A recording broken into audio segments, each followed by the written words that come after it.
Talofa. Good afternoon to everyone that are here with us today. My name is Alison and I will be your MC for today's session.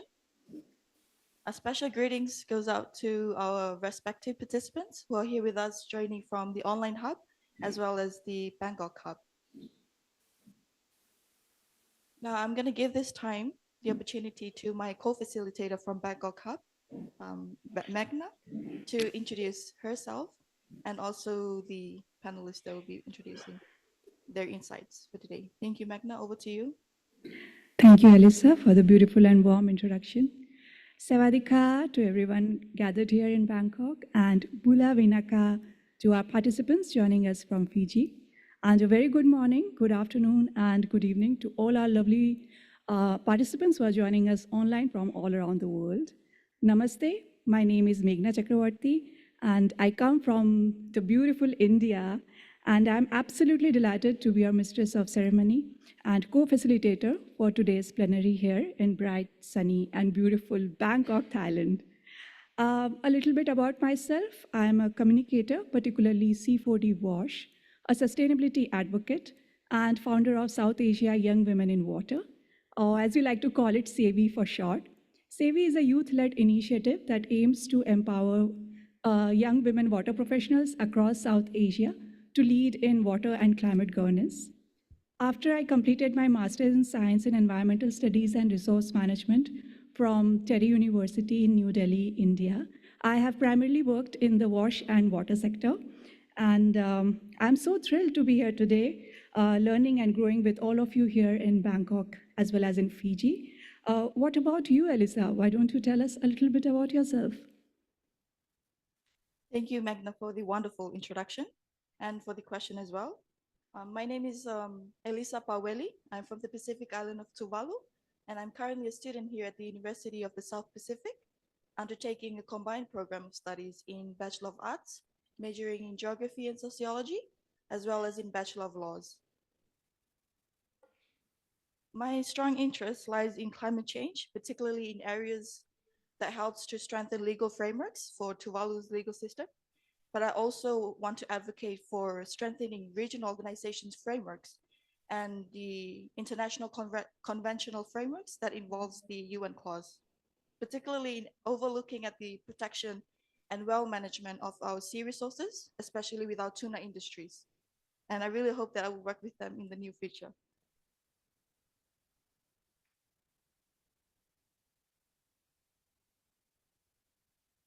I have previously worked with the CSO in Tuvalu, namely the Fatulei organization. And so their main thematic areas covers around the gender-based violence against women and also violence against children and the youth. They've also extended their human rights advocacy for people with disability community groups. And I was really fortunate, and it was a huge blessing to work with them and also to learn from them how crucial it is to have effective policies to ensure that it safeguards the well-being and the protection of our fundamental rights of our minorities' voices.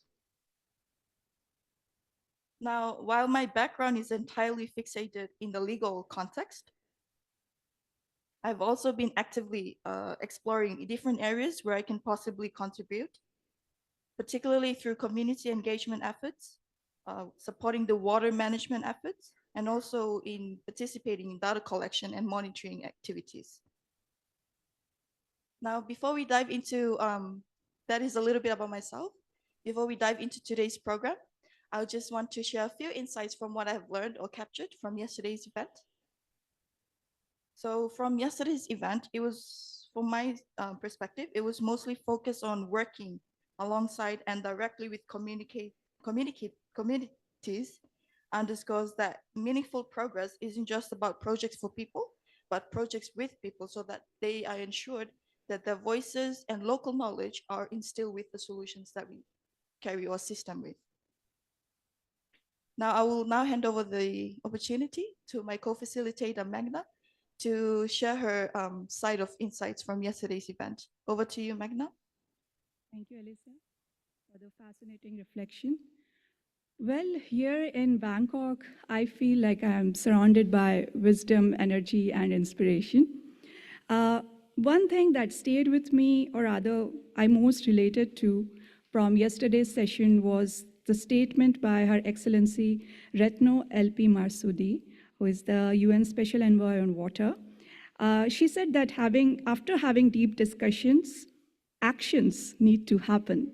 And SEWI has long recognized this, and therefore we have dedicated our advocacy campaigns to focus on tangible actions that go beyond conferences.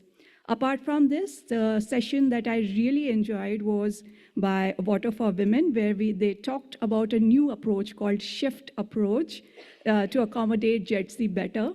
And I absolutely loved all the sessions from yesterday. Going forward, we are now moving on to our next segment.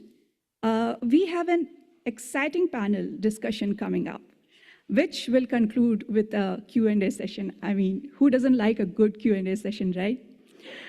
So we encourage all of you to jot down all your questions as you listen to this very interesting discussion. And for all our online participants, please send in your questions through chat. We will be picking a few towards the end of the session. So now, without further ado, it is truly my honor to introduce a very special guest who will be facilitating and moderating this important discussion. Please join me to welcome Dr. Alison Baker, who is the manager of the Water for Women Fund, a key initiative under the Australian government's development program. Dr. Baker, the floor is yours. Thank you, Meena, and thank you to Alicia in Fiji. Welcome everybody here in Bangkok, and I hope you've been having some great discussions in Fiji already. I know you're into your afternoon session. So again, we're pushing the boundaries here today, and I'm going to run a panel both here in Bangkok as well as in Fiji. So far so good. The technology is working, and I'm sure it will continue. So as Meghna's actually said, we have an amazing group of panelists here this morning. So I'll introduce them to give you just a sense of the richness of the people that we're going to involve in this conversation this morning. And then I'll give a few sort of opening remarks to set the scene, building on what we have sort of heard yesterday. So I'm going to start with my colleagues here in Bangkok. Our representative from FAO, Ms. Domitille Vallee, who's a senior water resource specialist working with the FAO Regional Office for the Asia and the Pacific. She currently manages a water portfolio that includes regional programs of water scarcity, transboundary water and land pollution, as well as country-level interventions on reinventing irrigation. I like that word. She's been working in different regions of the world with FAO, UNEP, UNESCO, IMI, IFAD, World Bank on natural resources, food management, with a specific focus on water sustainability for ecosystems and food. So very appropriate to the conversation we're about to have today. Concentrates very much on supporting evidence-based water co-management and multidisciplinary processes at landscape and watershed levels. So welcome, Domitille, to this morning's conversation. Beside me, on my left, I have Ms. Meena Shrestha, a trailblazing civil servant who serves as the Joint Secretary at Nepal's Ministry of Water Supply and holds the distinction of being the first female Director General of the Department of Water Supply and Sewage Management. So congratulations on that. She's got over 25 years of experience with the government of Nepal, responsible for policy, formulation, coordination, and collaboration in the execution of WASH projects. She's a champion of equitable WASH access. She spearheaded Nepal's national water policy, which prioritizes universal service delivery, climate resilience, and community engagement, themes we very much heard over the first day today. Very much sort of drives partnerships, particularly with Australia and Nepal collaborations, to strengthen inclusive WASH systems, and a very strong focal advocate for gender equality. She promotes women's leadership in governance and supports anti-violence campaigns like the 16 Days of Activism. And again, those themes coming out very much over the last day already. I'm now going to go to my colleagues in Fiji, who we will now see on the screen behind me. Exsley Taloiburi, who we did hear from in the opening yesterday, currently the head of Multilateral Governance and Observer Engagement with the Green Climate Fund based in Korea. He's had previous roles at SPC.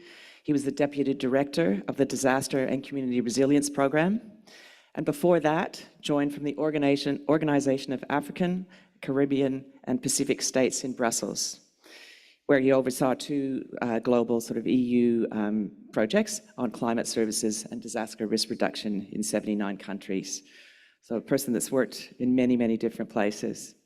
Prior to that, he was with the Pacific Islands Forum Secretariat for over 11 years as team leader for resilience and the climate change finance advisor, both leading and supporting teams across a range of programs.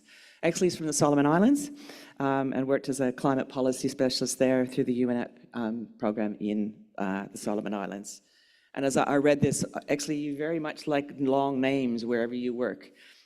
So if there's an organization with a long name, Exsley's sure to be there. But welcome today. Next, I would like to introduce Neil Maharaj, who's the CEO of the Rotary Pacific Water for Life Foundation, with over 20 years of experience in WASH, water security, climate resilience, donor engagement, and inclusive development across Fiji and the Pacific. A certified trainer in core humanitarian standards, governance, and leadership, and has led over 250 trainings and partnerships with governments, international donors, and communities. So welcome, Neil, to today's conversation. And definitely, last but not least, sitting there in the middle, Aude-Sophie Rodella is the lead economist at the World Bank's Water Global Practice, with a very much a current focus on East Asia and the Pacific, following a lot of experience in Sub-Saharan Africa, and then the Poverty Global Practice in the Latin American region. She holds a PhD in microeconomics from France and has experience working for other international partners, European Commission, UN, OECD, as well as NGOs. She feels her specialty is cutting-edge research and overcoming data limitations to inform policy and operational engagement related to poverty reduction and sustainable development. She enjoys interdisciplinary research and has a particular interest in using a wide range of data sources in order to help solve water problems. So welcome to all our panelists. I know there was sort of a fair bit of depth in each of those introductions, but I felt it was really important to give people that really strong sense of the depth of people that we have here today, the broad experience they bring to the conversation, and also the variety of areas in which they worked. And I think that's really important as we dive into the conversation today. So welcome everybody, and I look forward to the conversation we're about to have. But before we start, I'd just like to sort of give a few sort of reflections and set the scene for what we are going to try and focus on today. Ambassador Retno Masudi introduced it yesterday, but looking at the how, she's very much interested in the how do we take a lot of these things forward, and that's what we're going to actually focus on today. How is water action part of the climate action? How do we strengthen and improve that? So just a few reflections from me. I think we're all very clear that climate change is very much the backdrop to so much of the work that we are doing at the moment, even if that's not our core area of expertise. And there's very much sort of globally that continuing emphasis on climate action. But what does that mean for water action? So yesterday during the plenary, we explored the why. Why is water fundamental to climate change? And our ability to manage water and sanitation and water resources more broadly, why that's central to climate resilience. I think for those of us that work in the water space, I said this in one of my sessions yesterday, we recognize water in all its forms, including sanitation, are fundamental to the resilience of people, their ability to cope, adapt, transform. But those that work in the climate sector, they don't always have that clarity, at least just yet. And that's part of our role that we'll touch on today. The SDGs actually very much sort of recognize those recognize those interrelationships of the 17 SDGs and that foundation of water. And there's a formation, there's very number of different ways that the SDGs are put together, but the one that always sort of resonates with me and the team I work with is the one that sort of configures SDG 6, so the water and sanitation, climate action, biodiversity, life below water, and life on land is the foundation. It's a ring. It forms that base on which the other socioeconomic goals can actually be achieved. So even in that document that was developed sort of 10 years ago now, well, it would have been developed before that, that climate and water interface and the foundation that they provide is already emphasized. And that sense that we need to actually work together and the multi-sectoral approaches that are required to achieve the SDGs. So that thinking has actually been sort of evolving over the last sort of several years, but what next? Special Envoy Retna Masudi provided us with a number of statistics yesterday reflecting the challenging water situation in the Asia-Pacific region. But she also provided some insights into the direction that the UN Water is supporting in the lead up to the UN conference in 2026 and those interrelationships with the climate COPs over the next few years. She emphasized innovation, and I think that's an area for us to continue to explore. Innovation can come in lots of different ways, and sometimes it's those small innovations that can make big differences. She addressed that gap between discussion and action, and I think Meghna's sort of point, what really resonated with her yesterday, lots of conversation, but we need to turn that into action. And I know through a lot of the presentations I was involved in yesterday, that's very, very clear, and it's how do we actually take that to scale. She emphasized strengthened cooperation and emphasized it again and again and again. We need to continue that, and it's a pleasure to be both here and in Fiji as we learn to cooperate with each other. There's a lot of people in this room I have never met before, and I find that's a privilege. We're bringing together people to continue these conversations. And that other point, that need for more finance into the water sector, including finance. And I'm sure we'll touch on that a little bit as well. She also mentioned the COP30 in Brazil later on this year, noting that will be pivotal to continuing to contribute to the climate debate and also progressing action on the global goal for adaptation. It's interesting, the discussion on water at the COPs really only started in COP26 in Glasgow, which is only a few years ago. I think those of us that worked in the sector, that seems so surprising, but we've jumped in leaps and bounds. And a lot of the work that the water sector sort of globally has done to date has very much influenced that global goal for adaptation. Water and sanitation and water in all its different forms is outlined in that global goal for adaptation and the importance of that to the climate sort of conversation. And there's also sort of health and education and infrastructure sort of linked in that as well. But water's one of the top items, and it's great to see the water sector being able to influence those global climate conversations. Another reflection of where water is sort of feeding into the climate conversation, the GCF, Climate Resilient Sanitation Guidelines, which again, were just actually released last year, along with the definition of climate resilient wash. All the work that we're doing is happening in parallel to a lot of global conversations. Those guidelines very much acknowledge the importance of sanitation in this conversation, which sometimes can be forgotten, but climate resilient sanitation has such an important role to play in mitigation, reducing pollution, and supporting ecosystems. It also really emphasized the importance of adaptive systems and transformational adaptation, which I find really interesting is a lot of the same words and journey that we've gone through as part of the gender and social inclusion sort of journey that we've been on in Water for Women, but also I know more broadly. So what can we learn from that to put into the climate sort of conversation as well? So we're seeing lots of progress, that's great, sort of at the global level. But one of the other things, again, that was pointed out yesterday, we're seeing an increasing amount of funding going into climate finance, and some of that moving away from sort of those traditional development sectors. And while obviously climate change is really critical, it's really important, we just need to make sure one of the unintended consequences of that move to climate doesn't actually unravel some of the work that has been done in some of those traditional development issues, such as water and sanitation. And that water and sanitation and water resource management, water scarcity is so fundamental to climate resilience. So it's just interesting to reflect on that and as we go forward, make sure that we don't lose that commitment to some of those core issues that do contribute to communities being resilient. There's lots of all this global work, but what's the impact of that on communities? And I think that's something that's a real passion of all of ours. Those most impacted by climate change are very much sort of women, the marginalized, people with disability, transgender, and other SGM groups, and they're further disadvantaged by climate change. And we heard some, as Meghna said, we heard some approaches where we actually really can involve them in the decision-making process. As Elisa said too, it's working with those communities, not for them. I think that's really important. So, in short, I think we all agree water and climate are linked. Equity is a really important part of that, so that's a good place to start. We agree on some things.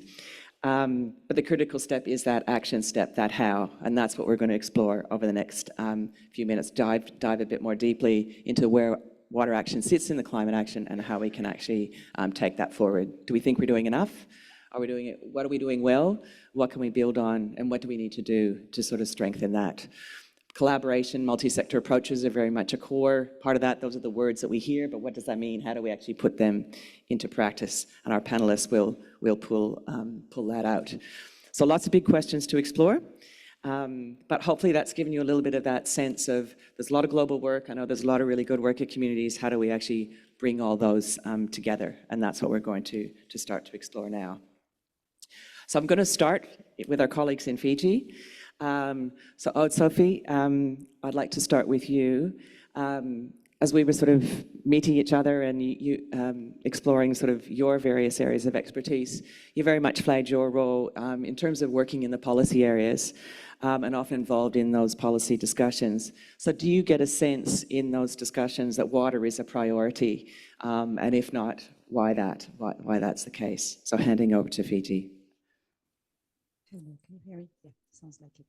Thank you so much for inviting me to speak on this topic, which is close to my heart as it is close to yours. But the reality that actually compared to other sector, water is not exactly prioritized. I mean, it's sort of prioritized in wording, but when it comes to it, we really tend to fall behind other sectors in their prioritizing, and we see it ourselves within the World Bank. And part of it is the complexity of addressing the issue. Part of it is also not a keen understanding from our colleagues and about how broad it is and the linkages. But I think this is the responsibility for all of us because we tend to speak to each other, and I think that's a type of conference event that enable us to sort of recharge our batteries because it's really tiring to always be on the front line of this agenda and not necessarily always getting the traction that we want. But the reality that we need to speak to a much broader audience that take a decision on this agenda. So that means, you know, ministry that are not water ministry. Typically for us, if I think of the World Bank, we really keep on having those discussions on water outside of the sector. When there is a Ministry of Water, which is not typically the case in many of the countries of the region. And those are the ministries that take really important decisions about the sustainability of the resource, about the infrastructure. So I'm talking of Ministry of Planning, Ministry of Finance, that include also Ministry of Agriculture, Ministry of Energy, and a lot of the policy that they take, a lot of the decision that they made about infrastructure have huge impact on the water sector. So the resource, the infrastructure that get prioritized. And if we don't factor that in, then we keep on advocating for something that is extremely important. I mean, all of what is being said here is obviously super, super important, but it's not necessarily translated, even in the country that make, you know, access to wash a priority, that recognize the gap.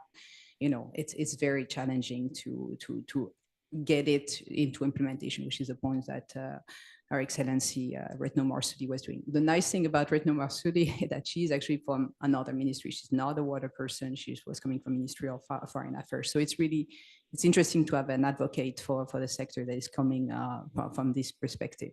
And hopefully she will be also a voice in making that linkages with non-water specialists, and that she can have all of us as ambassadors in all of our aspects. I think if I can take an example, for instance, the energy sector, we see, you know, being very critical, of course, on climate, sustainability, adaptation. They do a much better job than we do in terms of pushing the messages about the importance of energy, about adaptation, and they get a lot more access to financing as a result. So, you know, if it's a very different sector. Of course, we're related on hydropower and other issues. We're also related on policy issue, for instance, on subsidies. I mean, that's not necessarily as much the case in the Pacific, but in many countries, you have subsidies for energy that translate into and use of groundwater that is more easily accessible and overexploitation. So there are really linkages here that are very important. But suffice to say that I would really like for water in general to be getting the type of visibility that that energy is getting on this agenda. And ultimately, it really means to, better valuing of water. What I found in my work is that actually the people that get to be the strongest advocate for the sector are our macroeconomics colleagues. So once you've had them on your side, once you've convinced them of the importance of water for growth, water for poverty reduction, about the critical macro risks that are associated with not valuing water properly in all dimensions, so not in aggregate solely, they tend to be really a strong voice that amplify all the messages that we have here. So, I think all of us in our role have this responsibility of pushing the boundary outside of the sector to take that dialogue to people that are not nearly as familiar with the sector as you think. And if they are familiar with it, chances are they're familiar with a sub-component of it. They don't have the overall view of what it means to be climate resilient for water. Thank you. Thank you very much, Aude-Sophie, for that, and some excellent guidance. We all need to continue to be ambassadors for the water sector. And I know a lot of the work that's been done to date is people that have very much taken on that role. So thank you for putting that challenge out to us. I'd like to build on that a little bit more and turn to you, Exsley. One of your previous roles, you very much were involved in the Pacific Resilience Framework. So I'm quite interested to understand the role of water in that. The Pacific, obviously, in those island contexts, there's not a lot of water there. You need to be very, very smart and intelligent about how you use that. So just if you could sort of comment on that and the role that water played in that, or if it did. So handing over to you. Thank you very much, Alison. And I would also like to start off by acknowledging the organizers for the invitation to the Green Climate Fund, and also supporting my participation here, and also to acknowledge the participants here in Suva and those that are joining us there in the hub in Bangkok. I would like to also premise my intervention and response to the question that you shared by acknowledging the fact that the topic of discussion this week is a unique thematic area compared to other development sectors. The fact is, when we have a discussion on water and waste-related priorities, it cuts across a number of different agencies and players at the national level. When water is under the ground, in most countries, that's a responsibility of the Ministry of Lands, for instance. When it's extracted, that may be the Ministry of Departments that are responsible for water resources. The quality of water normally is the responsibility of Ministry of Health. The distribution and management of water-related assets and infrastructure is often public utilities and state-owned enterprises. So that presents already a key challenge in regards to the need to coordinate, the need to elevate it as a priority. And that is the environment that we as practitioners are working in this particular sector. In response to the question that you've raised, Alison, I would like to address it under three key points. One is on policy, two is under financing, and the third is the impact of implementation. Firstly, under policy, within the Pacific region, the overarching policy framework that articulates the importance of building resilience is the Framework for Resilient Development in the Pacific, FRDP. That is supported by a multi-sectoral and multi-tiered mechanism that is known as the Pacific Resilience Partnership. That itself is a game changer for our region. For a long time, decisions are made mainly by our government entities. And this, for the first time, recognition by our Pacific Island Forum leaders that discussions on resilience can be done by different stakeholders, including government, CSOs, private sector development partners, all coming together under the umbrella of the PRP to discuss important priorities such as water and WAS. And under the PRP, we have a dedicated technical working group on water security that is co-chaired by Akmal and also by UNICEF, supported by SPC, by PIFS, and also by SPREP. And they have recently come up with a dedicated engagement strategy that supports water security across the region. And the hope is that through that, it would consolidate the efforts of the different players and partners that work in this space. Within the FRDP, water and sanitation is acknowledged around 13 times. And looking at the broader development policy at the region, which is the 2050 strategy for our Blue Pacific continent, unfortunately, water is acknowledged, or water and sanitation is only acknowledged 2 times.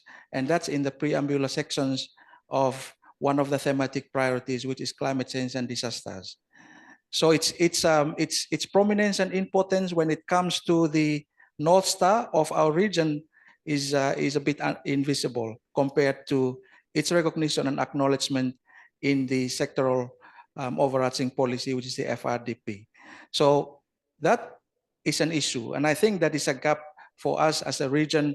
At the national level, we do recognize the fact that in many Pacific Island countries, they do have dedicated policy frameworks on water and sanitation at the national level.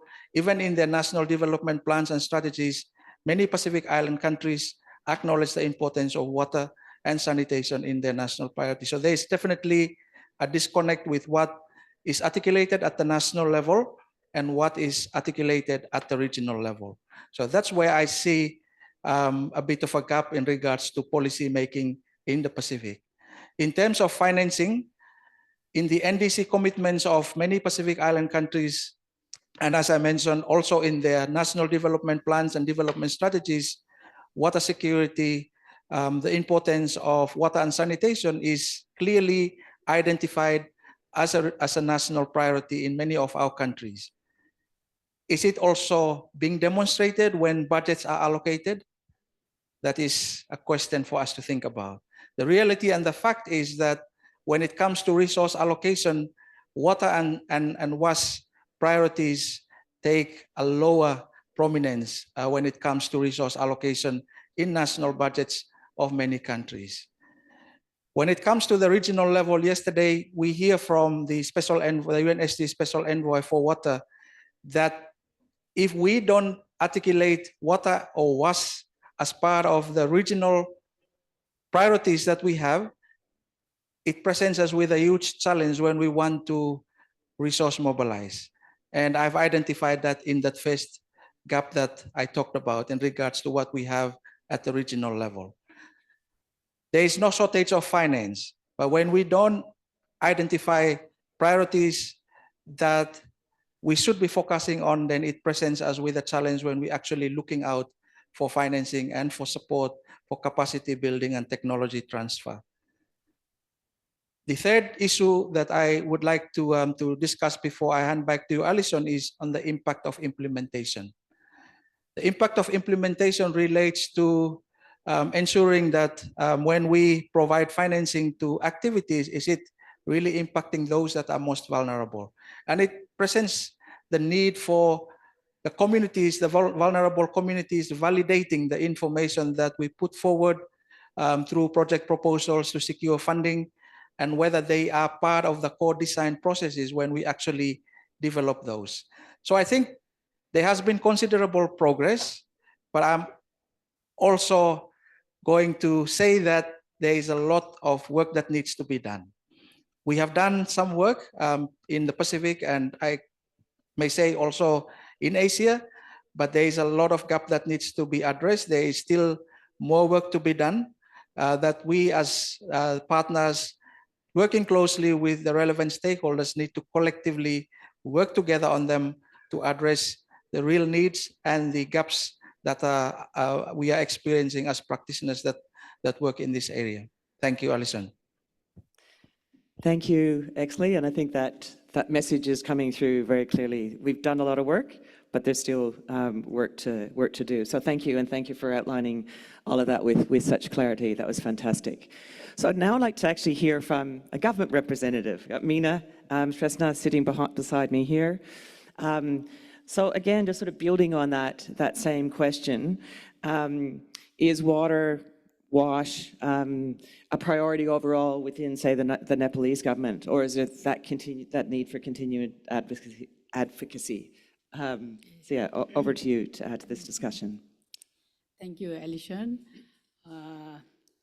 Actually, today I am very delighted to be here as a panelist in this plenary session representing government of Nepal.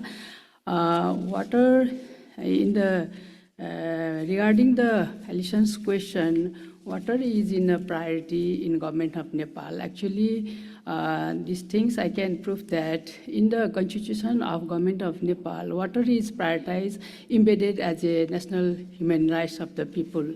So we can strongly say that water is in the priority of government of Nepal. Based on that, government of Nepal has endorsed the WASH policy, WASH Act, and the WASH regulation. So based on that, we can advocate for policymakers, political leaders, and all three tiers of government for to give the priority for WASH sector.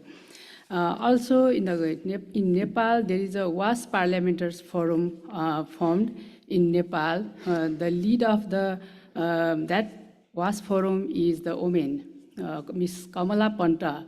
This is the recently formed Parliamentary Forum so that they can advocate political leaders for giving the WASH as a priority agenda in their manifesto. So I can strongly say that WASH is in priority of government of Nepal. However, we have challenge to address water supply and sanitation facilities to all by 2030, which is our SDG commitment. That is because of the funding gaps. So we are, in Nepal, we are very much rich in policy and standards and guidelines, but the implementation is challenging due to our three tiers of government in federal government structure. As per the constitution of Nepal, there are different roles of the different governments. Central government is responsible for implementing the large-scale water supply project, and provincial government is responsible for little bit small scale of water supply projects. There are some threshold fixed by the government as per population, technology, and scale of the project. And the local governments is responsible for operation and management of water supply projects, but those local governments doesn't have sufficient capacity for operation and management of the projects. So even the Constitution have provided the priority for WASH sector, local government cannot work. They are not able to work well for WASH facilities, operation and management. And that's why central government is capacitating them by different means. For example, we are implementing SUSA project for Karnali and Sudur Paschim province, which is very rural areas. In those areas where we are trying to capacitate local governments and providing WASH in vulnerable and WASH for inclusive, WASH for poor and marginalized group. Similarly, in Tarai Belt, we have another project, Beacon project, which is funded by EU. In those areas, people, even there are WASH facilities, people cannot afford the water supply, even for house connection. For that, we are implementing the concept of subsidy mechanism. Beacon project, they are providing technical supports for chlorination units, for installing the chlorination unit, and the local government is providing subsidy for house connection to poor and marginalized group. So I can strongly say that now local government, some of the local government who are already convinced, they are giving priority for the WASH sectors. Another thing is by central government to capacitate the local governments, we are preparing number of standards. National drinking water quality standard, we have effluent standard for domestic wastewater, and we have regulatory division established in the Department of Water Supply, which can license the service provider as well as regulate the service provider to provide safe water for all. And there are some KPIs we prepared. Based on that, those KPIs, we can monitor the water quality standards and quantity of the service providers so that Government of Nepal can provide safe water for all, leaving no one behind. In addition to that, Government of Nepal is now launching YANWAS MIS system for evidence-based planning, which is using for preparation of WAS plan of the local government, which will be prepared by themselves. In that YANWAS MIS system, local government can enter their real-time data of the WAS facilities so that we can know how is the WAS status in that area or in that local government. And we have a plan to use that YANWAS MIS tool and WAS plan for the planning and decision making so that it will be evidence-based planning so that there will be no one leaving behind. We can avoid the duplication of project planning from 3 tiers of government. In that way, I can say that we have a priority in government. Only challenge is finance and technology. In some of the high hill areas where there is no rain even at all, in the arid zone water arid zone areas, we are implementing multi-stage lifting projects for those remote areas. But it costs very high capital, it needs very high capital cost, and implementing those projects is challenging for us. Not only that, most of the water supply projects are operated by users committee in Nepal. Community themselves, because of that, there are many challenges to operate such a lifting projects, which is 7-stage lifting project. We are lifting the water up to 1,500 meters up from rivers. So we need to capacitate even communities as well as the local government for the sustainable operation and maintenance of the project. Thank you, Alison. Thank you very much, Meena, and highlighting some of those suggestions in terms of what can be actually done. But I think in terms of what Exsley said, but also you said as well, yes, a priority, but yes, we've got some good water action and climate action, but there's more to do. So that's kind of my very simple summary of that very in-depth conversation that we've just had. So thank you to the 3 of you in terms of all of those different reflections. What I'd like to do now, and there's been some great examples already that's come out in terms of what do some of these multi-sectoral approaches actually look like. And what do they need to look like in order to be successful? So I'd just like to explore that a little bit further. So I'm going to hand over to you, Domitille. That FAO obviously brings in that sort of food security aspect of it, irrigation, agriculture. So if you wouldn't mind giving us some examples from your experience of addressing that food, water, climate issues, both within your organization, some reflections, if any, that you have in terms of what that looks like from a community level, but also to what government sort of plays in that role. So I've given you some, I'm not suggesting you need to answer all of those, but you've got some flexibility in terms of how you address that. So over to Domitille to give us some examples of what those multi-sectoral approaches look like. Thank you. Thank you very much, and yes, and I'm also very pleased to be here, and thanks for the invitation to FAO here. So I'm, unfortunately, my colleague who was supposed to speak is sick today, so I'm replacing her.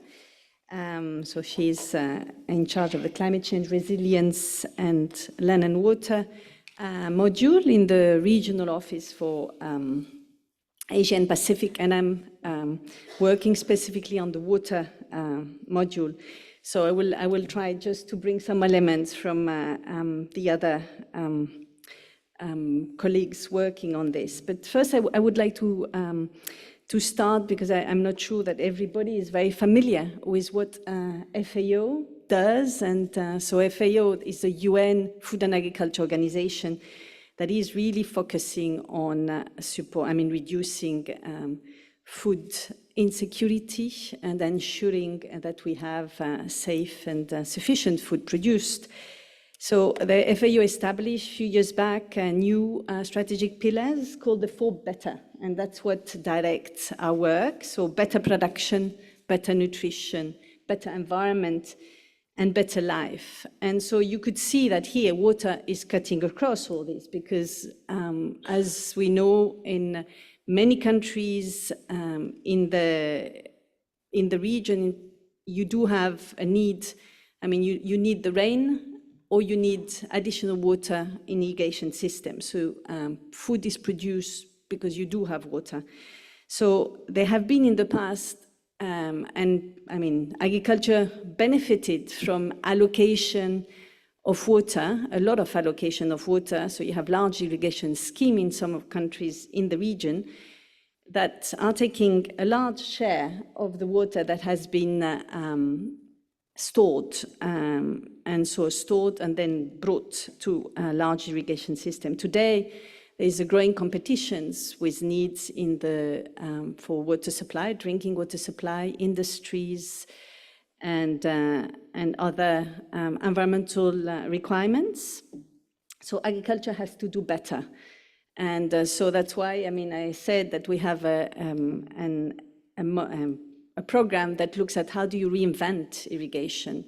So the irrigation as it is, some of them, it's centuries history. It has evolved, but so some of the systems that were more recent but still old, built in the 50s or built 100 years ago, need to be modernized. So how do you do it properly? How do you do it while recognizing that around this system you have a number of things that benefited from the water? A lot of cities, a lot of industries are getting their water from irrigation systems, not by design. It's just it's a fact. It was the easy access water available. And so if you look around the region in large city, you will see, and if they are close to irrigation system, you'll see that they tap into that resource. So when you modernize an irrigation system and you want to be more efficient, so you want to have a production where you just get more products with less water, your tendency would be just to cut the tap and just reduce the quantity of water that flows in those canals. But those canals may be used by people for washing, for drinking water supply, for giving water to the animals. So, or for cities, small cities, medium size, or villages to just have their water supply. So maybe the quality of that water supply is not perfect, but it's a source. And so we have to really consider this when we modernize and rethink the transformation in the agricultural sector specifically. So I wanted to highlight this because that's quite an important, it shows interrelation that is permanent, and because the competition is increasing, there is a very strong push in many investment projects that have a sector approach to try to just optimize the allocation of resources, for example, for food production, so modernizing irrigation, but then they leave behind a number of people that were benefiting from those resources. So in a sense, the message is that you cannot anymore have a single sectoral entry point. So you do need this relation between ministries when strategies are designed. So you may have a strategy to modernize irrigation, a strategy to just provide water supply and sanitation, a strategy to just develop more energy sources using, for example, hydropower. And all this is interconnected. Any actions in one sector will influence the other. So there is one area that is quite important when we take also the angle of agriculture is linking closely, looking at energy, so energy, water, and food. Because we see very clearly that when you design your hydropower, you do store water I mean, you don't consume it because it will be released in the system, but maybe you take water that was previously used for agriculture, that was diverted by traditional system or more modern systems to small irrigation systems. So you may affect a previous user, or you may affect also a use in drinking water. So then you have also the other question on energy, because energy may use biofuels, and biofuel is crops that wouldn't be used for food, but would be used for producing energy. So there is a number of interrelation we have to look at, and is not sufficiently looked at if you look at current project. I mean, this nexus lens to just analyze the interrelation, the unintended consequences, the trade-off are not sufficiently considered, and that has to be done at multiple scale, and that's what an important element. You do need to just look from national to, international, but I think if you look at a country, national to local level and local level to national level, you do need to understand what are the implications of changing, for example, cropping patterns or field water use, but then look up what is the implication at field, at basin level, what is the implication at national level, and vice versa, when you decide to allocate for a new industry or a new modern industrial entrepreneur in agriculture, some water, are you going to take water away from previous users? So I would like to just stress on a third point, which is the need to have, to consider the tenure aspect, and tenure is looking at land tenure, of course. I mean, who has right and access to land? Often water is linked to that tenure, land tenure right, but not always. So we have a program in FAO that just, try to push for a global dialogue on water tenure. Water tenure is recognizing that you have rights, access rights that may be formal or informal, customary rights, etc. And we do need to systematically review what are those if we don't want to, if we want to leave no one behind. For example, fishery, the fishery community or the communities that live out of wetlands, they get their food out of wetlands, may not have a right to the water that is within that wetland, within that river, but they may have a right to use it, to consume. But as soon as the tap is closed and, for example, the wetland that may be fed by the drainage of an irrigation system, for example, is drained, then they don't have anymore their livelihood support. So that's another element. And I wanted to finish on one of the programs that we are working on that I refer to, which is the water scarcity program, because in the conversation that I think the previous speaker highlighted, do we have evidence? Do we know sufficiently what is happening? Do we know well our resources? Do we know what are the uses? And not only agriculture, all the uses. And this has to be done at, in defined boundaries. And we could do it at different scale, from field to basin to national level.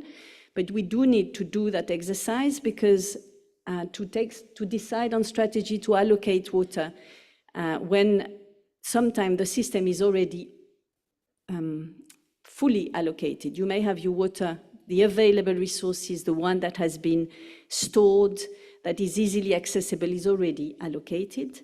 So if you allocate more theoretical water resources, you may allocate, taking from Peter to give to Paul. So doing water accounting, setting a baseline, following trends and using scenarios, and that's where climate change comes in. One of the things that we don't know well is what will happen with hydrology.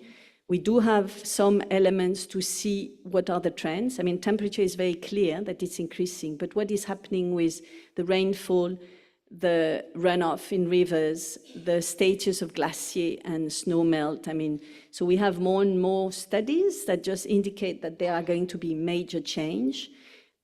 The scale of the change is uncertain. It's quite, but most of the countries that depend on glacier and snow melt will see probably more rainfall than this type. So it changed completely the way these resources, they need to become very adaptable. So we try to just push for this type of program to assess well your resources, assess the tenure, and just prepare your framework for allocation, more adaptable. Yeah, and I will stop here. Thank you so much, Domitille, and the richness and all the different examples. And I think one of the strong points you brought up is that trade-off. We heard from Exsley already, the fragmentation, or the fact that water sits in so many different ministries, and you sort of built on that as well. But one of the other points, just in terms of land tenure, and I think that's where I'd like to go next. So, Neil, thanks for your patience sitting in Fiji. Again, we've sort of heard from a range of different speakers at different points in time that importance of community. And I think probably communities very much reflect so many different aspects of life sort of coming together. So Neil, just with your experience sort of working in communities in Fiji, if you could just provide some comment, what do households think about all these things? Do they separate them all out, climate, water, health, or what's their approach to dealing with all these different issues, and what are you seeing in those communities? So over to you, Neil. Thank you, Alison.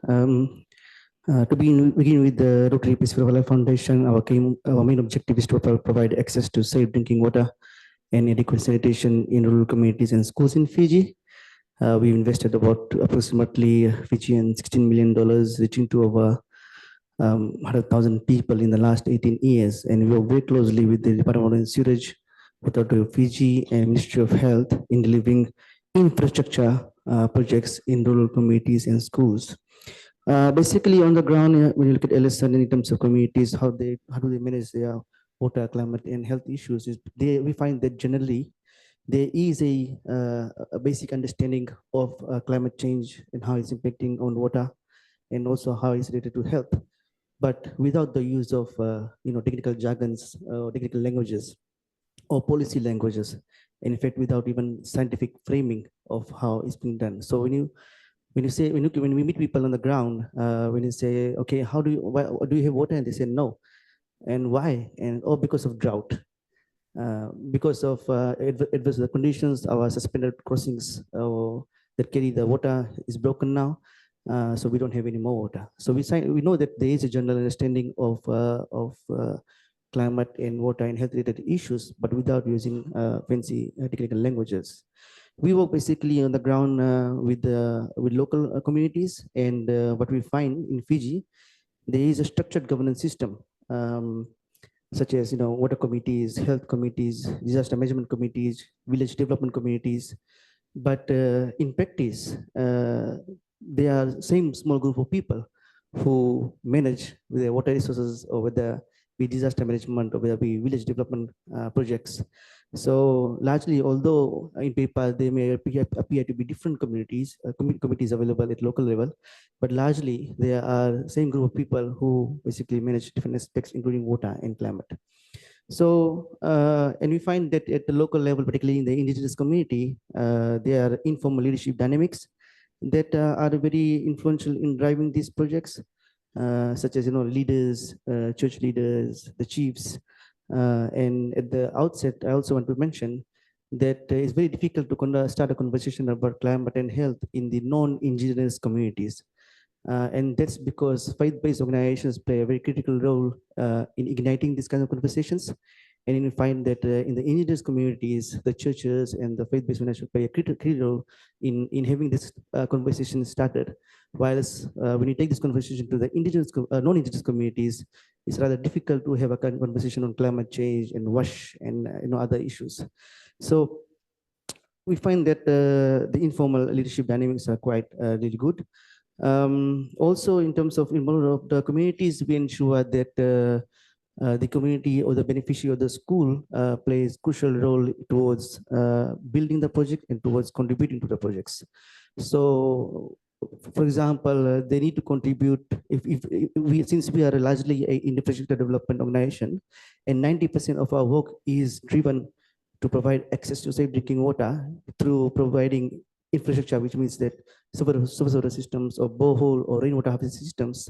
And what we find that a lot of dialogues, consultation, trainings have happened at the local level, but now people are asking, where is water? And that is a critical demand from the communities, that access to safe drinking water is needed on the ground, and there has been enough conversation already, enough trainings already, enough dialogues already at the local level, but we want a solution. And that is something that we see strongly coming out in the ground. One thing that I'd like to also say at the outset, that we cannot talk about water in isolation, and sanitation plays a crucial role to that, because without access to water, there is no sanitation. So we talked about open defecation yesterday, and these are some of the realities that still remain in rural communities on the ground. When we do our research, when we do our assessment before we go into designing and construction, you find that, for example, there is 100 households in particular in a community, but out of the 100, 60 actually have some sort of sanitation facility, while 40 do not have. And then, so what happens to the other 40? So they say that we cannot build a sanitation infrastructure because we do not have water. And some of the communities where we worked in, for the first time in 40 or 50 years, they were able to put a shower literally on the bathroom because they have enough water pressure, they have adequate water coming to them finally after 5 decades or so. And this is basic human rights we're talking about, ladies and gentlemen. So when we bring infrastructure solutions to the community, and we are proud to say that 90% of our work is delivering infrastructure projects on the ground. And we feel that ownership of this, rather than having a hand-on mentality towards this delivery of the service, we ensure that there is this increased ownership. How do we do that? Is by establishing water committees, and we ensure that these villages and schools are able to contribute somehow or the other towards the project. And these are in terms of means of labor, in terms of sand and gravel, in terms of providing accommodation to our plumbers and engineers and builders.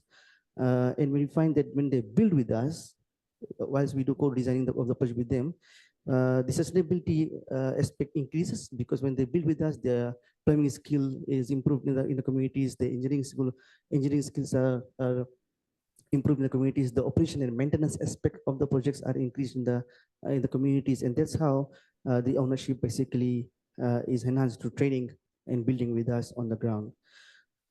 Lastly, Alison, in terms of position of climate resilience, whether it be disaster, whether it be cyclones, whether it be drought, people want water, continuous water on running in their households, and that is something that they concentrate on, securing water supplies, whether it be drought, whether it be cyclone, whether it be any crisis that is coming up. And what we see that they are building, better infrastructure on the ground. So if there was a water system developed by an implementer in the community, if it broke down, why did it break down? So they say, look, okay, we realized that the flooding level in the particular creek was at 2 meters height, but the last flooding came was about 3.5 meters.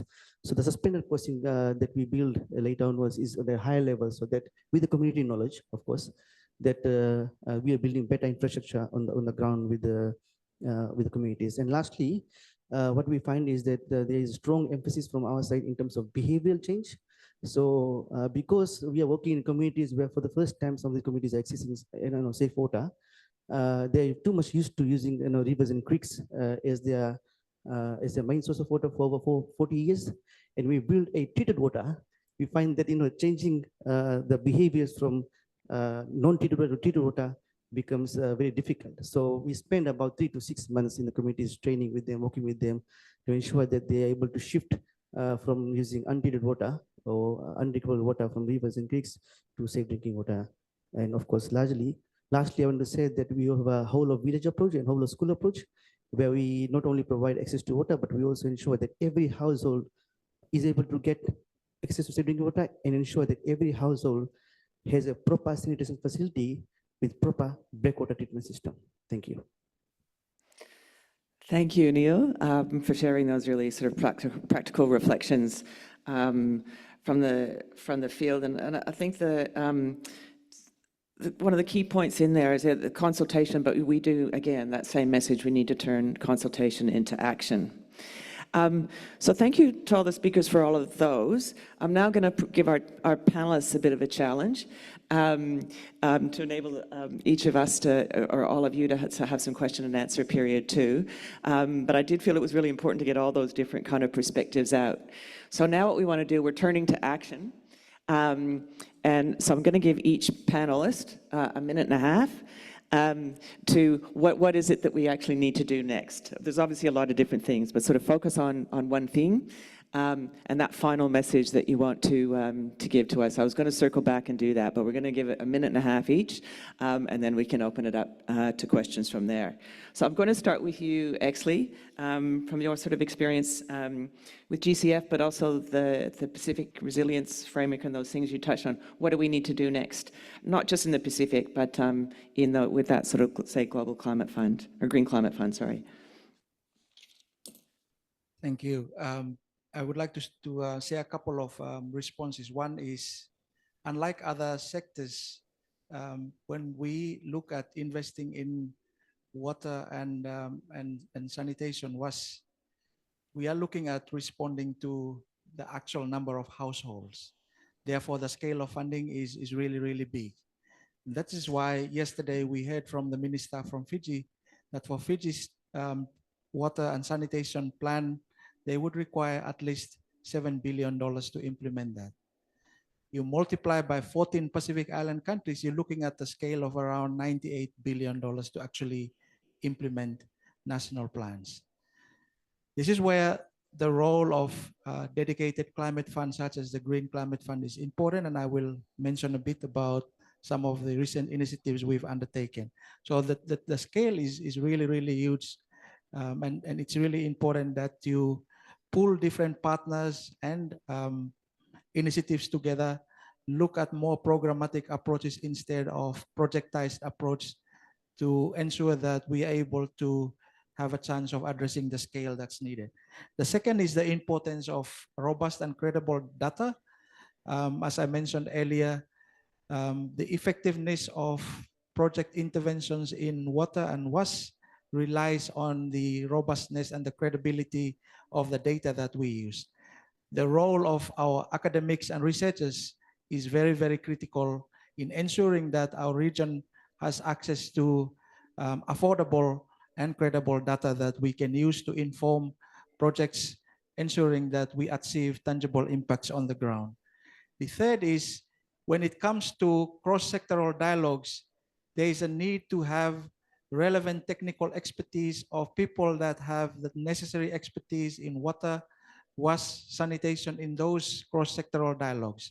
The risk if we don't have our presence in those dialogues is that the discussions will end up with outcomes that doesn't really reflect our priorities. It diminishes the profile and the visibility of an important priority such as water and waste. And I made reference to one of the overarching regional policies that we have in the Pacific earlier today. The fourth is, a lot of our effort at the moment is focused around urban and peri-urban areas. Who is actually responsible for taking it down to the rural communities? The role of NGOs is important, and the role of faith-based organizations is important. But are we giving them the proper recognition and acknowledgement? Is that role being coordinated at the national level? That's something that I think there's more that needs to be done in that space. What is the GCF actually doing? The GCF has already approved over $2.5 billion for water-related projects around the world. A number of those are in the Pacific. Fiji has accessed $31 million for the Nausori-Suva water corridor. South Tarawa desalination plant in Kiribati. Most recently, yesterday, our colleague from Vanuatu did mention a recently approved GCF water funding for Vanuatu. And we are looking at those opportunities to invest more in Asia and the Pacific to elevate the profile of this work.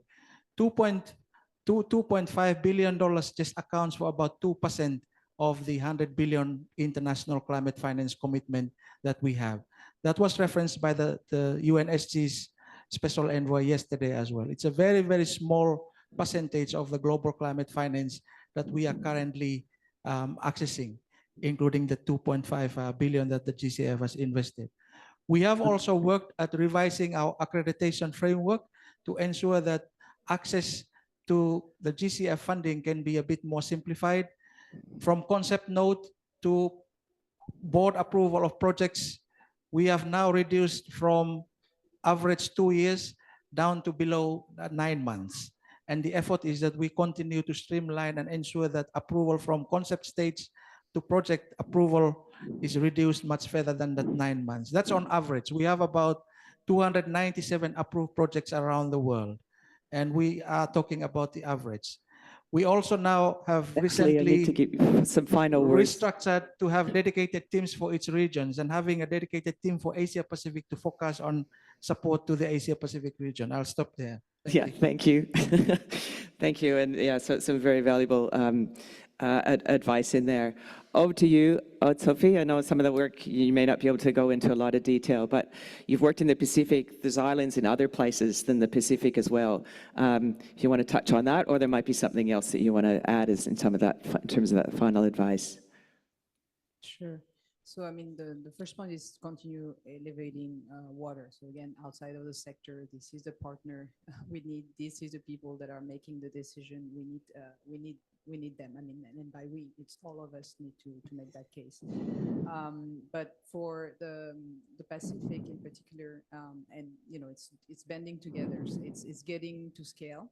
And that means taking the issue that are across, the sector to bigger scales. If I take an example, so for instance, in the East Asia and Pacific region, we're quite interested in looking at getting archipelagic country, such as Indonesia and Philippines, also working more closely with the Pacific island, and also looking at the island across the world, so that there is a more systematic approach to water security that cuts across the entire sector. And how can we mobilize resources more systematically for the type of challenges that those countries face, so that they don't have to go one by one looking for the funding? How can we mutualize some of those resources, some of the technical assistance in a way that is beneficial, especially for a smaller country where there is a lot of responsibility on the shoulders of a few people, so that in the end, money is only part of the problem, and implementation of the project is as much of an issue. I think another thing that we certainly would love to see is a rebalancing also of financing, or at least an equal attention being paid to water resource management, to other aspects of water. So wash, super important, totally critical, still a lot of work to be done, but there are other dimensions of water that are not necessarily receiving as much attention, especially under growing climate risk, which the region unfortunately knows better than anyone and has known for a longer period of time. And I think that's where I really appreciate the title of the conference being about resilience, because in a way, in a time of transition, say, we're using more the resilience versus the climate adaptation versus the mitigation is probably the right approach to framing all this. And in many respects, that's also where the knowledge from the community, the indigenous knowledge, especially from the Pacific, where they've been dealing with water scarcity for many islands forever. So there is true expertise on being frugal about water, about preserving it, about managing it, that can really be beneficial translated at scale for the country. Because this issue of increasing access also needs to be met on the other side in many other countries on the demand management. And it's not just about more water, it's about better managing it altogether. And that brings me to two final points. One is data availability. Clearly, we all agree that this is a game changer, especially technology, computational capacity is going to be really bringing a granularity and a degree of insight that's going to be very much helping making the case for the sector outside. But there are also new insight already that we know from the web sector, whether it is the role of green water, which is so critical for agriculture, whether it is the role of virtual water say embedded in trade, and how all this needs to be factored in the water resource management, so that all those users get their share, including ecosystems, which we haven't talked so much about, but that we know to be very much critical for the sustainability of the resource. Thank you. Thank you very much. And again, some very sort of practical examples in terms of next steps. While we're in Fiji, I'd just like to hand to you, Neil, as well. Exley sort of pointed this out, but I thought you might want to add a couple of comments to it as well. That important role that CSOs actually do play, or civil society plays, in that water space, and linking in sort of government priorities or those global priorities to the communities themselves. So that, yeah, that role of the CSO, which you're playing beautifully. Thank you, Alison. The first thing I'd like to say is that in the last 7 to 8 years, there has been basically no direct funding by any donor agencies in the wash sector. What we see is that largely there has been calls under climate change thematic area, under health, and under natural disasters. And what's worrying to see is that wash has been treated as a cross-cutting issue. And when we do that, the question arises about equality and equity in the sector. So we see that, a large number of billions of funding, millions of funding are going in one particular sector. But in terms of comparison with the wash sector, is very, very, very, very, very small percentage has been allocated in Fiji particularly. We are grateful that for the, last year, the Fiji government took a big step in allocating funding to water and sanitation in Fiji. And that's a great news for us. But in terms of international aid, we have seen the funding in the wash sector is greatly shrinked, and it's been treated as a cross-cutting issue in other thematic areas, and maybe that's where our priorities are getting lost when it comes to water and sanitation. And so we end up playing a brokering and facilitating role, trying to convince the donor how wash is affected under climate change, how wash is affected under health. If it's non-communicable diseases, then obviously wash is written off. And if it's communicable diseases, then yeah, wash can be funded. So we are trying to play this brokering and facilitating role on behalf of the communities to justify how we are, addressing wash issue or water crisis because of climate change. So, water sources are drying up, adverse weather conditions are affecting our water sources. Hence, communities need access to clean water. So that's how we justify. And then in the health sector, we see waterborne diseases rising, typhoid rising, and trying to convince the donors that yeah, people need access to safe drinking water when it's a basic human right. And there has to be a strong goal on bringing equity and equality in the sector itself. Lastly, Alison, summarizing, from the grassroots point of view, the message is very clear that communities need reliable, safe water and to survive and adapt. And when we get the water right, we can build a better foundation for good health, dignity, and climate resilience. Thank you. Great, thank you, and some very powerful and strong messages in there. Thank you, Neil. Domitille, during your talk, you did sort of flag a few things we need to do next, but anything you want to draw out and emphasize out of that as we finish up? Yes, thank you very much. I think as I emphasized, maybe I didn't say it specifically, there is a need, because it's multi-sectoral and multidisciplinary, we do need to have a process, a mechanism in place to facilitate this multidisciplinary exchange, dialogues, and joint decision-making and review.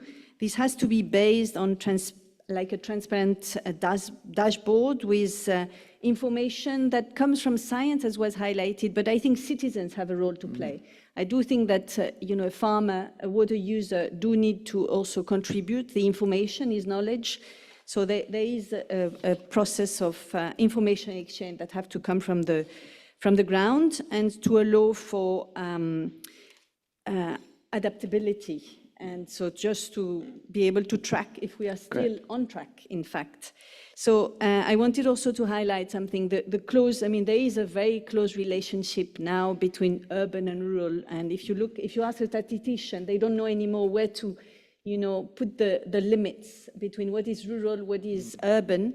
The reality is we do need to think of circular systems. We do need to think that the water that is used in a city, the wastewater that is produced can have a second life, can be used for other purposes. And so then it creates, I think, a natural linkage with the rural area, peri-urban agriculture. And so it can have a big role in nutrition, in also supporting the maintenance of agriculture in places where water is scarce or difficult to allocate to agriculture. I also think that if we look from the angle of so you do need to design, your treatment systems in a way that you think ahead of time on where you are going to use the water and where it's going to be brought, and is there already somebody using it? So it links again to the rights, because you may have informal use of waste untreated wastewater that have to be considered. But I think there is also, when you design a drinking water system, you need, or an irrigation system, you need to think of a multiple use system. It's not new, but by design, you do need to think of all the uses that may depend on that resource. And so if you have rooftop water harvesting, let's make it slightly bigger so that you can have gardening, you can have other functions, the same for schools, etc. Great, thank you. Again, some very sort of practical examples in there. And last, but definitely not least, over to you, Meena.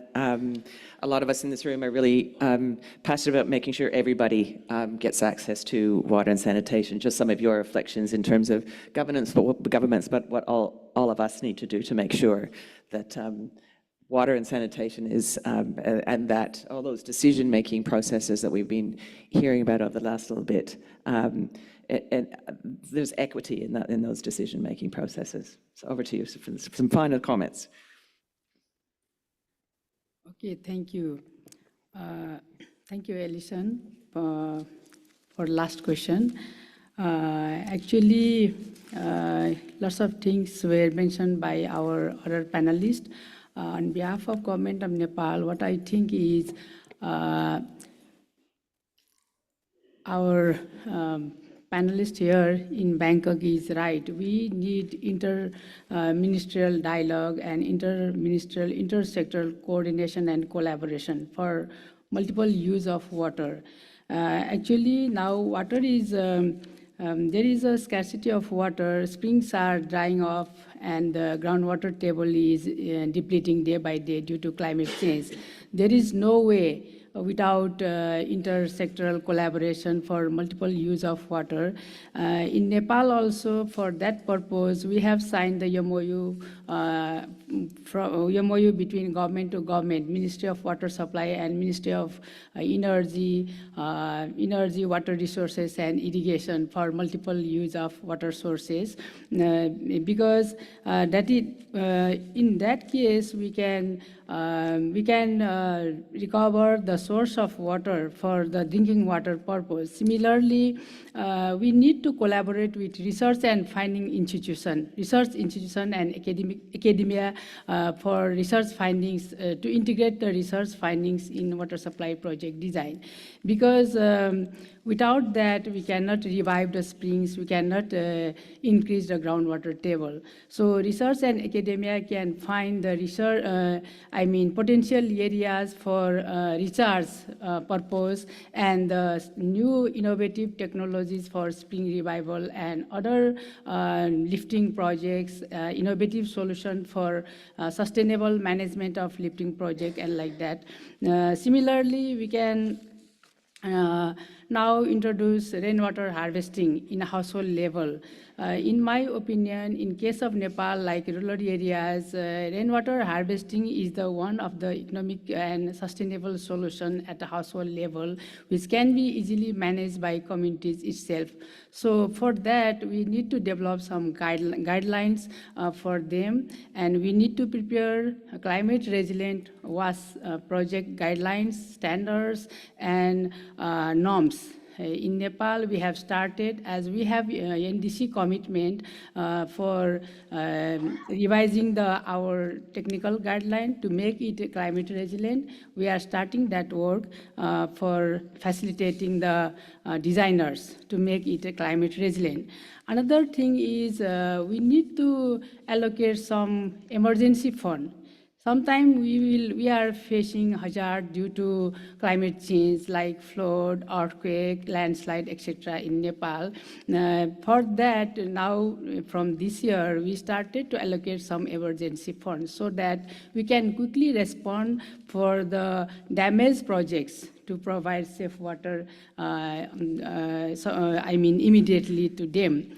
Other is we have developed some sector development plan in Nepal. So if we have we are going to approve that sector development plan. Based on that plan, we can acquire some fund and we can, present our reliable data, what is needed for us, for donors. For that also we are doing. On the same way, we feel is advocacy for political will. without political will, it is difficult for us to give the prioritization for waste sector. So political will is must. One of the example I want to mention here is Government of Nepal, Minister of Water Supply has committed in the SWA, Sanitation and Water for All, to prepare a local waste plan of the all 753 municipalities. Preparing, based on that commitment, we got some funding support from different agencies in NGOs and INGOs working in Nepal. And based on that, now we are able to prepare nearly about 300 local municipalities waste plan.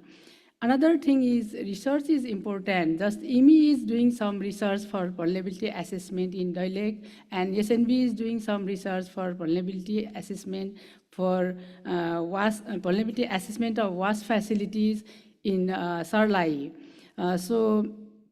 In my opinion, we need research as well as based on that research findings, we have to integrate those in our project design and implementation so that we can be sustainable and we can provide equitable and inclusive waste facilities to all. In the same way, the local governments and all political leaders has to assure the land required for those infrastructure construction, in my opinion. And policy formulation is the one, we all know that. Thank you, Alison. Thank you very much. I've done a really bad job of timekeeping, but there was such interesting sort of points and conversations to come out, and I think there's some really practical examples in there. But so the last thing I'm going to say is from what I've heard out of all of this, like I said at the beginning, there's a lot of amazing work that's actually been done. We need to continue to build on that, work together. There's still work to be done, but I think there's a lot of hope that if we continue to do that, there's lots of practical ways we can continue to take all these conversations and put them into action. And on that note, I'll hand over to Meena to take it from here. My apologies. Thank you, Dr. Baker. And wow, what an insightful and well-rounded discussion we had. I'm certain that all of us enjoyed every single minute of it, so please do not apologize. Yeah, so since we are short on time, despite the enriching discussion, I think we should take our Q&A into the conversation after this session. So with that, I'd like to wrap up today's plenary. On behalf of the team here in Bangkok, thank you all for sharing your passion and your wisdom. As we say in my part of the world, Jal hai to kal hai, which roughly translates into tomorrow's existence solely depends on the availability of water. So with that message in our hearts and in our soul, let us all continue these crucial conversations. And beyond these crucial conversations in this conference, let us work together for a sustainable future. Elisa, over to you. Would you like to sign off, please? Firstly, thank you, Dr. Alison and Meena, and to all our respective panelists for the impactful delivery of your work experience and insights in relations to the wash and water security related matters. And it was very exciting to hear the experiences with the CSOs and a respective economist and with the Green Climate Fund. And yes, that is all from my side, but thank you so much. And we'll be signing off. Thank you. Goodbye.